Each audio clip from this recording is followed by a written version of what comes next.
അപ്പോൾ ഹായ്. അപ്പോൾ നമ്മൾ ഇന്ന് നോക്കാൻ പോകുന്നത് കുറച്ച് നെയിംഡ് ഫ്രാക്ചേഴ്സ് ഓഫ് അപ്പർ ലിംബിനെ കുറിച്ചിട്ടാണ്. അപ്പം അതിൻ്റെ ഒപ്പം കുറച്ച് അസോസിയേറ്റഡ് ആയിട്ട് കുറച്ച് ഇമ്പോർട്ടൻറ്റ് ടോപ്പിക്സുകൾ. അപ്പോൾ നമുക്ക് ഹോൾസ്റ്റൻ ലെവിസ് ഫ്രാക്ചറിനെ കുറിച്ചിട്ട് ആലോചിക്കാം. ഈ ഹോൾസ്റ്റൻ ലെവിസ് ഫ്രാക്ചർ എന്താ? ഈ ഹ്യൂമറസിൻ്റെ ലോവർ 1/3 ഫ്രാക്ചർ. പക്ഷേ അതിൻ്റെ ഒപ്പം അസോസിയേറ്റഡ് ആയിട്ട് റേഡിയൽ നെർവ് ഇഞ്ചറിയും കൂടി വരുമ്പോഴാണ് ഹോൾസ്റ്റൻ ലെവിസ് ഫ്രാക്ചർ എന്ന് പറയാം. അപ്പോൾ അത് കഴിഞ്ഞ് ഇനി അടുത്തത് എസ് ലോപ്പസ്റ്റിൻ ഫ്രാക്ചർ. അത് റേഡിയൽ ഹെഡിൻ്റെ ഫ്രാക്ചറാണ് വിത്ത് അസോസിയേറ്റഡ് ആയിട്ട് ഇൻട്രോഷ്യസ് മെംബ്രെയിനും ഡിസ്റ്റൽ റേഡിയൽ ജോയിൻ്റ് ഇഞ്ചറി ഒക്കെ ഉണ്ടാവും. അപ്പോൾ ഇതിനെക്കുറിച്ച് പറഞ്ഞ സ്ഥിതിക്ക് ഞാൻ പറയാം എസ് ലോപ്പസ്റ്റിൻ ക്ലാസിഫിക്കേഷനും കൂടി ഉണ്ട്. അപ്പോൾ അത് ഇതിൻ്റെയാണ്. അപ്പോൾ നിങ്ങൾ ആരും തെറ്റിദ്ധരിക്കേണ്ട, അത് ഇതിൻ്റെ അല്ല, അത് കാലിലുള്ള കാൽക്കേനിയം ബോണിൻ്റെ ഫ്രാക്ചർ എന്ന് പറഞ്ഞ ക്ലാസിഫിക്കേഷനാണ് എക്സസ് ലോപ്പസ്റ്റിൻ ക്ലാസിഫിക്കേഷൻ. എക്സസ് ലോപ്പസ്റ്റിൻ ഫ്രാക്ചർ എന്ന് പറയുന്നത് ഈ പറഞ്ഞ സംഭവമാണ്. അതിൻ്റെ എക്സസ് ലോപ്പസ്റ്റിൻ ക്ലാസിഫിക്കേഷൻ കാൽക്കേനിയം ബോണിൻ്റെ ഫ്രാക്ചറിനെ കുറിച്ചിട്ടുള്ളതാണ്. അതവിടെ കഴിഞ്ഞ് ഇനി അടുത്തത് മോണ്ടേജിയ ഫ്രാക്ചറും ഗലീസിയ ഫ്രാക്ചറും നോക്കാം. അതിൽ ഏതെങ്കിലും ഒരെണ്ണം പഠിച്ചാൽ മതി. കാരണം ഒരെണ്ണം പഠിച്ചിട്ടുണ്ടെങ്കിൽ നേരെ ഉൾട്ടയാണ് അടുത്തത് തന്നെ. ഇപ്പോൾ മോണ്ടേജ് നോക്കിയാൽ മോണ്ടേജ് പ്രോക്സിമൽ തേർഡ് ഓഫ് അൾനയുടെ ഫ്രാക്ചറാണ് with associated radial head dislocation. Galeazzi അപ്പോൾ നേരെ ഉൾട്ടാന്ന് വിളിച്ചാൽ മതി. മറ്റേത് പ്രോക്സിമൽ തേർഡ് ആയിരുന്നു. അപ്പോൾ ഇവിടെ distal third of radius with distal radial dislocation. അതാണ് ഗലീസിയ. അപ്പോൾ ഞാൻ പറഞ്ഞു ഗലീസിയ മോണ്ടേജിയുടെ നേരെ ഓപ്പോസിറ്റാന്ന് പറഞ്ഞു. അപ്പോൾ ഗലീസിയയുടെ വേറെ പേരെന്തായിരിക്കും? റിവേഴ്സ് മോണ്ടേജിയ. പിന്നെ അതിനെ പീഡ്മോണ്ട് ഫ്രാക്ചർ എന്നൊക്കെ വിളിക്കും. പിന്നെ ഗലീസിയക്ക് വേറൊരു സംഭവം കൂടിയുണ്ട്. ഫ്രാക്ചർ ഓഫ് നെസസിറ്റി എന്നാണ് പറയാം. അപ്പോൾ ഞാൻ ചോദിക്കട്ടെ, ഗലീസിയ ഫ്രാക്ചർ ഓഫ് നെസസിറ്റി എന്ന് പറഞ്ഞു, വേറെ കുറച്ച് ഫ്രാക്ചർ ഓഫ് നെസസിറ്റീസ് ഉണ്ട്. അത് ഏതൊക്കെയാണെന്ന് അറിയാം. ഒന്ന് നെക്ക് ഓഫ് ഫീമർ ഫ്രാക്ചർ. കാരണം അതിന് നമ്മൾ വേഗം റെഡ്യൂസ് ചെയ്തില്ലെങ്കിൽ അതിനെന്താ വാസ്കുലർ നെക്രോസിസ് വരും. അപ്പോൾ ഒന്ന് നെക്ക് ഓഫ് ഫീമർ ഫ്രാക്ചർ. പിന്നെ വേറെ ലാറ്ററൽ എപ്പിക്കോണ്ടൈൽ ഫ്രാക്ചർ ഓഫ് ഹ്യൂമറസ്. അതും ഫ്രാക്ചർ ഓഫ് നെസസിറ്റിയാണ്. അപ്പോൾ അത്രയും പറഞ്ഞേ. പിന്നെ നമ്മൾ പറയാനുള്ള മോണ്ടേജിയ ഫ്രാക്ചറിൻ്റെ ഒരു ക്ലാസിഫിക്കേഷൻ ഉണ്ട്. അതിൻ്റെ പേരെന്താ? ബാഡോ ക്ലാസിഫിക്കേഷൻ. ബാഡോ ക്ലാസിഫിക്കേഷനാണ് മോണ്ടേജിയ ഫ്രാക്ചറിൻ്റെ. അപ്പോൾ അതിൻ്റെ പടം കൂടി നോക്കിയാൽ എല്ലാം സെറ്റായില്ലേ? ഇതാണ് അതിൻ്റെ പടം. ഇത് മോണ്ടേജിയ. ഇതേ നോക്കി, ഇത് അൾനയുടെ ഫ്രാക്ചർ വിത്ത് റേഡിയൽ ഹെഡ് ഡിസ്ലൊക്കേഷൻ. ഇവിടെ തന്നെ റേഡിയസിൻ്റെ ഫ്രാക്ചർ വിത്ത് ഡിസ്റ്റൽ റേഡിയൽ ജോയിൻ്റ് ഡിസ്ലൊക്കേഷൻ. ഇതാണ് ഗലീസിയ, ഇതാണ് മോണ്ടേജിയ. അപ്പോൾ അത് കഴിഞ്ഞ് ഇനി അടുത്ത 4 നമുക്ക് ഒരുമിച്ച് നോക്കാം. എൻ്റെ ഇടയ്ക്ക് ഒരെണ്ണം വിട്ടുപോയി, നൈറ്റ് സ്റ്റിക്ക് ഫ്രാക്ചർ. അത് നമ്മൾ ഈ പോലീസുകാരൊക്കെ നമ്മളെ തല്ലാൻ വരാണെങ്കിൽ നമ്മളിങ്ങനെ തലയിൽ അടി കൊള്ളാൻ വേണ്ടി ഇങ്ങനെ കൈ ഇങ്ങനെ പിടിക്കില്ലേ? അപ്പോൾ ജസ്റ്റ് ഐസൊലേറ്റഡ് ആയിട്ട് ഈ പറഞ്ഞ അൾനയുടെ ഫ്രാക്ചറിനെയാണ് നൈറ്റ് സ്റ്റിക്ക് ഫ്രാക്ചർ എന്ന് പറയാം. അപ്പോൾ അത് കഴിഞ്ഞു. ഇനി അടുത്ത 4 ഒരുമിച്ച് നോക്കാം. ഏത്? കോളീസ് ഫ്രാക്ചർ, സ്മിത്ത് ഫ്രാക്ചർ, ഷഫേഴ്സ്, ബാട്ടൺ. ഈ 4 പ്രത്യേകത? ഇത് 4 ഡിസ്റ്റൽ എൻഡ് ഓഫ് റേഡിയസിൽ വരുന്ന ഫ്രാക്ചേഴ്സാണ്. പക്ഷേ അതിൽ കുറച്ച് സിമിലാരിറ്റീസും ഉണ്ട്, ഡിസിമിലാരിറ്റീസും ഉണ്ട്. കോളീസും സ്മിത്തും എക്സ്ട്രാ ആർട്ടിക്കുലർ ഫ്രാക്ചറാണ്. ആർട്ടിക്കുലർ സർഫസ് ഇൻവോൾവ് ആവുന്നില്ല. പക്ഷെ ഷഫേഴ്സ് ഫ്രാക്ചറും ബാട്ടൺ ഫ്രാക്ചറും ഇൻട്രാ ആർട്ടിക്കുലറാണ്. ആർട്ടിക്കുലർ സർഫസ് ഇൻവോൾവ് ആവുന്നുണ്ട്. അപ്പോൾ അതവിടെ നിൽക്കട്ടെ, ഓരോന്നിലായിട്ടായിട്ട് എടുക്കാം. Colles fracture distal end of റേഡിയസിലുള്ള ഫ്രാക്ചറാണ്.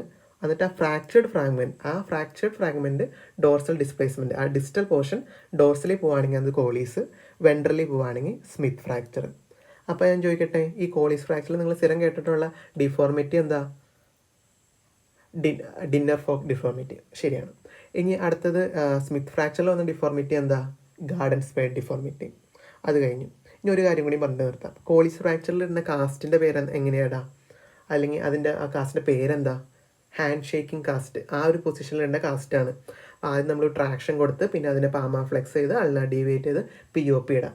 ഒരു വട്ടം നീറ്റിനൊക്കെ ചോദിച്ചിട്ടുണ്ടായിരുന്നു ആ ഓർഡർ എങ്ങനെയാണ്. ആദ്യം നമ്മൾ ട്രാക്ഷൻ കൊടുക്കണം, പിന്നെ പാമ ഫ്ലെക്സ് ചെയ്യണം, അൾന ഡീവിയേറ്റ് ചെയ്യണം, പിന്നെ POP ഇടണം. അപ്പോൾ ഇതാണ് ഹാൻഡ് ഷേക്കിംഗ് പൊസിഷൻ. അപ്പോൾ ഒരു കാര്യം കൂടി ഞാൻ ചോദിക്കട്ടെ, ഹാൻഡ് ഷേക്കിംഗ് പൊസിഷനുള്ളത് കോളീസ് കാസ്റ്റ്. അപ്പോൾ ഞാൻ ചോദിക്കട്ടെ, ഈ ഗ്ലാസ് ഹോൾഡിംഗ് പൊസിഷനിൽ വരുന്ന കാസ്റ്റിൻ്റെ പേര്, അത് കാസ്റ്റ് ചെയ്തിലിടാം? അത് സ്കഫോയിഡ് ബോണിൻ്റെ ഫ്രാക്ചറിന് വേണ്ടിയിട്ടാണ് ഗ്ലാസ് ഹോൾഡിംഗ് പൊസിഷനിൽ ഉള്ള കാസ്റ്റ് ഉണ്ട്.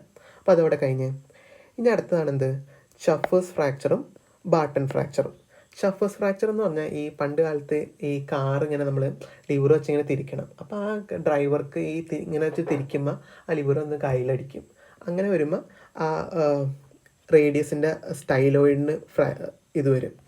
അങ്ങനെയാണ് ഇതാണ്. അപ്പോൾ ചഫേഴ്സ് ഫ്രാക്ചർ. ഇത് റേഡിയസ്, അതിൻ്റെ ഇത് സ്റ്റൈലോപ്രോസസ്, അതിൽ ഇൻ്റർ ആർട്ടിക്കുലറായിട്ട് ഇങ്ങനെ ഒരു ഫ്രാക്ചർ, ഇതാണെന്ത് ചഫേഴ്സ് ഫ്രാക്ചർ. പിന്നെ ബാട്ടൺ ഫ്രാക്ചർ ഉണ്ട്, അതും ഇൻ്റർ ആർട്ടിക്കുലർ ഉണ്ട്. അത് ഡോസൽ ബാട്ടൺ ഉണ്ട്, വെൻട്രൽ ബാട്ടൺ ഉണ്ട്. അതിൽ വെൻട്രൽ ബാട്ടൺ ആണ് മോസ്റ്റ് കോമൺ. അതൊക്കെ ഇരിക്കട്ടെ. നമ്മൾ നേരത്തെ പറയാൻ വിട്ടുപോയ ഒരു കാര്യം, ഒരു എക്സ്റേയുടെ പടം കാണിക്കാൻ മറന്നുപോയി.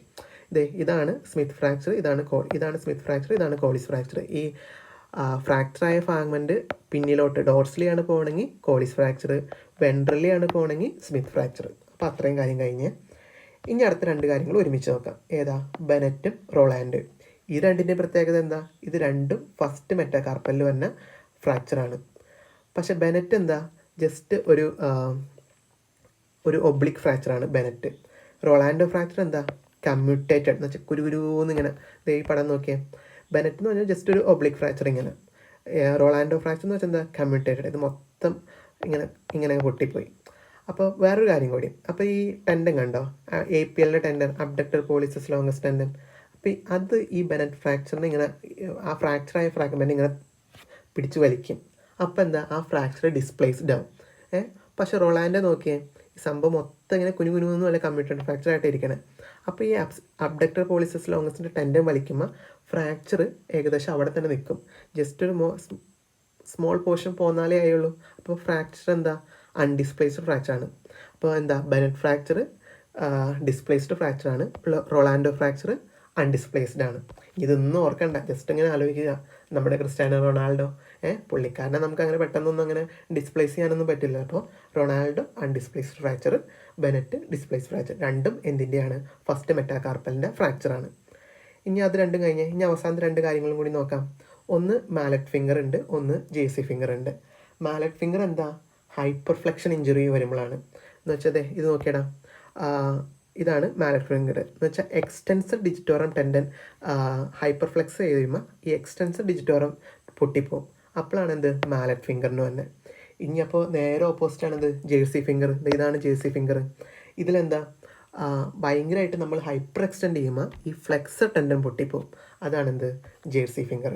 അപ്പോൾ ഇത്രയും കാര്യങ്ങളാണ് നമ്മൾ പറഞ്ഞത്. ഹോൾസിൻ ലെവൽ ഒന്നുകൂടി ഒന്ന് റീക്യാപ്പ് ചെയ്ത് നോക്കിയേ. ഹോൾസിൻ ലെവൽസ് ഫ്രാക്ചർ എന്ന് വെച്ചാൽ ലോവർ തേർഡ് ഓഫ് ഹ്യൂമർസിൻ്റെ fracture with associated radial nerve injury. Essex ലോപ്പസിൻ്റെ ഫ്രാക്ചർ പറഞ്ഞു, എക്സസ് ലോപ്പസിൻ്റെ ക്ലാസിഫിക്കേഷനും പറഞ്ഞു. പിന്നെ മോണ്ടേജ് ഫ്രാക്ചർ പറഞ്ഞു. അതിൻ്റെ നേരെ ഓപ്പോസിറ്റാണ് ഗലീസിയ ഫ്രാക്ചർ എന്ന് പറഞ്ഞു. മോണ്ടേജ് ഫ്രാക്ചറിൻ്റെ ക്ലാസിഫിക്കേഷൻ്റെ പേര് പറഞ്ഞു, ബാഡോസ് ക്ലാസിഫിക്കേഷൻ. ഗലീസിയ ഫ്രാക്ചറിൻ്റെ എന്താ? ഫ്രാക്ചർ നെസസിറ്റി ആണെന്ന് പറഞ്ഞു. പിന്നെ എന്താ പറഞ്ഞത്? കോളീസ് പറഞ്ഞു, സ്മിത്തും പറഞ്ഞു. കോളീസ് സ്മിത്തിൽ കോമൺ ആയിട്ട് എന്താ? രണ്ടും എക്സ്ട്രാ ആർട്ടിക്കുലർ ആണ് എന്ന് പറഞ്ഞു. ചഫേഴ്സും ബോട്ടനിലുള്ള കോമൺ എന്താ? രണ്ടും ഇൻട്രാ ആർട്ടിക്കുലർ ആണെന്ന് പറഞ്ഞു. കോളീസിൽ ഡോർസൽ ഡിസ്പ്ലേസ്മെൻ്റ് ആണ്, സ്മിത്തിൽ വെൻട്രൽ ഡിസ്പ്ലേസ്മെൻ്റ് ആണ്. ചഫേഴ്സ് എന്ന് വെച്ചാൽ ഐസൊലേറ്റഡ് റേഡിയൽ സ്റ്റൈലോണിൻ്റെ ഫ്രാക്ചറാണ്. ബാട്ടൺ എന്ന് പറയുന്നത് വോളർ ബാട്ടൺ ഉണ്ട്, വെൻട്രൽ ബാട്ടണൊക്കെ ഉണ്ട്. പിന്നെ ബെനറ്റ് പറഞ്ഞു, റൊളാൻഡോയും പറഞ്ഞു. രണ്ടിൻ്റെയും കോമൺ എന്താ? രണ്ടും ബേസ് ഓഫ് ഫസ്റ്റ് മെറ്റാകാർപ്പലിൽ തന്നെ ഫ്രാക്ചറാണ്. ബെനറ്റ് എന്താ? ഡിസ്പ്ലേസ്ഡ് ആണ്. റൊളാൻഡോ എന്താ? അൺഡിസ്പ്ലേസ്ഡ് ആണ്. പിന്നെ മാലറ്റ് ഫിംഗർ പറഞ്ഞു, JC ഫിംഗർ പറഞ്ഞു. മാലറ്റ് ഫിംഗർ എന്താ? ഹൈപ്പർ ഫ്ലെക്ഷൻ ഇഞ്ചുറിയാണ്. JC ഫിംഗർ എന്താ? ഹൈപ്പർ എക്സ്റ്റൻഷൻ ഇഞ്ചുറിയാണ്. അപ്പോൾ അത്രേ ഉള്ളൂ. നമ്മൾ അപ്പർ ലിംബിൻ്റെ നെയിംഡ് ഫ്രാക്ചേഴ്സ് ഈ ഫോട്ടോസൊക്കെ ഒന്ന് നോക്കി വയ്ക്കാം. നമ്മളിനി ലോവർ ലിംബ് അടുത്ത പോർഷനിൽ വരാം കേട്ടോ. അപ്പോൾ താങ്ക് യു.